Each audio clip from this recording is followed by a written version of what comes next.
Welcome back. Municipal ఎన్నికలకు నిజామాబాద్ లో ప్రచారం చేసిన CM Revanth Reddy BJP BRS లపై తీవ్ర విమర్శలు చేశారు. ఆ రెండు పార్టీల బంధం ఫెవికాల్ బంధం అంటూ ఆరోపించారు.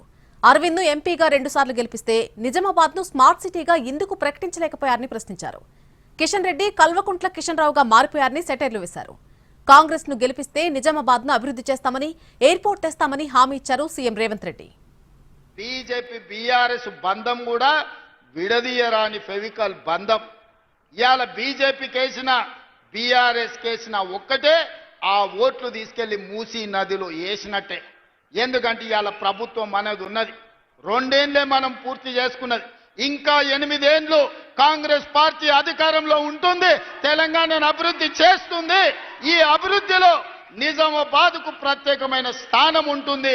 నిజామాబాద్ నుంచే ఈ తెలంగాణ అభివృద్ధికి పునాదులు వేస్తాం. నిజామాబాద్కి ఎయిర్పోర్ట్ను తీసుకొచ్చే బాధ్యత మా ప్రభుత్వం తీసుకుంటుంది. మళ్ళీ మోడీ మంత్రం చదువుతున్నాడు ధర్మపురి అరవింద్ గారు. నేను అడుగుతున్నా, అయ్యా గల్లీలో కౌన్సిలర్ కావాలంటే, గల్లీలో మోరీ తీయాలంటే మేము ఢిల్లీకి వెళ్ళి మోడీని అడగాలనా? ధర్మపురి అరవింద్ గారు, మీరే పార్లమెంట్ సభ్యులు కదా, ఈ 7 ఏళ్లలో నువ్వు ఏమి తీసుకొచ్చినావో లెక్క చెప్పు.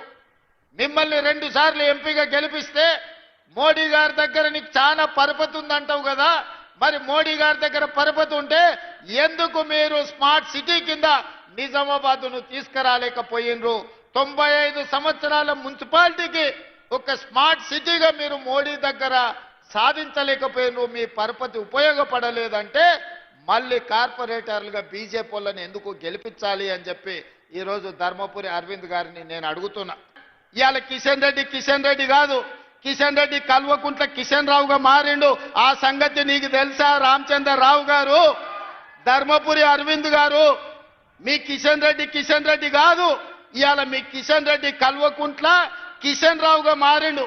కేసీఆర్ కో కొడుకున్నాడు, కేసీఆర్ కో పుత్రుడు ఉన్నాడు, దొంగ పుత్రుడు కేటీఆర్.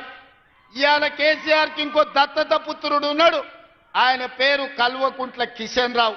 దొంగ పుత్రుడు దత్తపుత్రుడు కలిసి ఈ రోజు కేసీఆర్ అవినీతిని కాపాడే ప్రయత్నం చేస్తున్నారు. ఇవాళ కౌన్సిలర్లు కార్పొరేటర్లను మీరు గెలిపించండి, నిధులు ఇచ్చే బాధ్యత నాది, నిజామాబాద్ను అభివృద్ధి చేసే బాధ్యత నాది, నిజామాబాద్ ఔటర్ రింగ్ రోడ్ ఇచ్చే బాధ్యత నాది, మంచి ప్రాజెక్టును పూర్తి చేసి భూపతి రెడ్డి అడిగిన ఇరిగేషన్ ప్రాజెక్టులను పూర్తి చేసి నిధులు ఇచ్చి నిజామాబాద్ను అభివృద్ధి చేసే బాధ్యత మరి అందుకే ఇవాళ ఇక్కడికి వచ్చిన మా యువకులను అడుగుతున్నా, మీరు గాడిదకు గడ్డేసి మీరు ఆవుకు పాలు పిండుతామంటే సాధ్యమా? మీరు ఆ బీఆర్ఎస్ బీజేపీలకు ఓట్లేసి కాంగ్రెస్ పార్టీలను అభివృద్ధి చేయమంటే నేను నిధులు ఇవ్వాలన్నా మేయర్ మనోడు ఉండాలి.